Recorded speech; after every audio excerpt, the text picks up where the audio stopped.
गरुड़ पुराण के अनुसार मुक्ति पाने के उपचार। गरुड़ जी भगवान श्री विष्णु जी से पूछते हैं, हे मुक्ति प्रदान करने वाले सर्वश्रेष्ठ, इस संसार में करोड़ों जीव दिन प्रतिदिन जन्मते और मरते हैं। इसका कोई अंत नहीं है। इस संसार में सभी दुखी ही नजर आते हैं, सुखी कोई भी नहीं। किन उपायों से यह जीव मुक्ति प्राप्त कर सकते हैं, आप बताने की कृपया करें। भगवान विष्णु जी ने कहा, हे पक्षी राज, मनुष्य शरीर पाकर जो आत्मा की मुक्ति के बारे में नहीं सोचता, वह मनुष्य का पाप एक ब्राह्मण को वध करने से भी बड़ा है। मनुष्य शरीर के बिना कोई भी प्राणी इस शरीर के महत्व को नहीं जान सकता। इसलिए इस शरीर को सुरक्षित रखकर सत्य कर्म करने अनिवार्य है। धन, मकान, अच्छे बुरे कर्म दोबारा से मिल सकते हैं, परंतु मनुष्य शरीर नहीं। इस शरीर की सुरक्षा अपने कर्तव्य के लिए, कर्तव्य ज्ञान के लिए और ज्ञान योग अभ्यास के लिए आवश्यक है। यह एक मुक्ति का साधन है। मूर्ख पुरुष के घर में जब आग लग जाती है तो वह कुआं खोदना शुरू करता है। यह संसार दुखों की पिटारी है। जब तक मनुष्य मोह माया के चक्कर में बंधा रहता है, सदा दुखी ही रहेगा। खाना पीना, सोना, वासनाओं की तृप्ति से सभी प्राणी लिप्त हैं। केवल मनुष्य के पास ही विवेक है। जो विवेक से काम नहीं करता वह जानवर है। इसलिए जब तक मनुष्य का आपस में मोह है, मुक्ति नहीं है। मोह करना ही है तो भगवान से मोह करो, जो आपके सब कष्टों को हरने वाला है। भगवान से मोह करने के लिए मन और आँखों की शुद्धता आवश्यक है।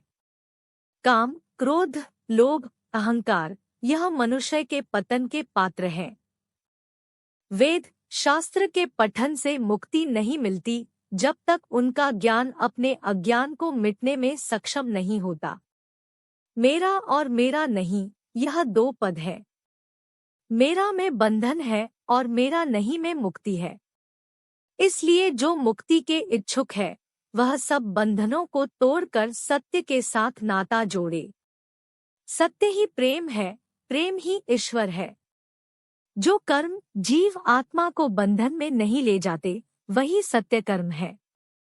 निर्वाण अथवा ब्रह्मा की प्राप्ति के लिए मनुष्य जब अपने जीवन के अंतिम चरण में पहुंचता है तो अपनी संसारी इच्छा शक्ति से अलग होकर मन में यह दृढ़ विचार करे, मैं ब्रह्मा हूँ, या मंत्र का ध्यान करे। इससे उसके मन की शुद्धि होती है और आध्यात्मिक तेज आता है। जो अपना घर बार छोड़कर अंतिम सांस छोड़ने के अभिप्राय से अयोध्या, आवंतिका, मथुरा, काशी, गया, कांची, द्वारिका, यह 7 पवित्र स्थानों पर किसी एक पर प्राण त्यागता है, उसे मोक्ष की प्राप्ति होती है। सत्य असत्य को जानने वाले ज्ञानी, सत्यकर्मी, धार्मिक वृत्ति कर्तव्य को पालने वाले और मुझ में श्रद्धा रखने वाले सदा मुझे प्रिय लगते हैं। हे पक्षी राज, मैंने सभी सिद्धांत भली प्रकार से आपको कहे। और कुछ जानने की इच्छा हो तो कहो। प्रभु के मुख से यह वचन सुनकर और अपने प्रश्नों के उत्तरों से प्रसन्न गरुड़ ने जगदीश्वर को प्रणाम किया और कहा, प्रभु, आपने अपने मधुर वचनों से मेरा बहुत बड़ा संदेह दूर कर दिया। मेरे मन की मलिनता दूर हो गई। इतना कहकर उन्होंने भगवान विष्णु जी से विदा ली और केशव मुनि के आश्रम में चले गए। श्री हरि, जिनका नाम लेने मात्र से सभी दुखों और श्रापों से मुक्ति मिलती है, ऐसे दयालु भगवान की अपने श्रद्धालु भक्तों पर सदा कृपा दृष्टि बनी रहे।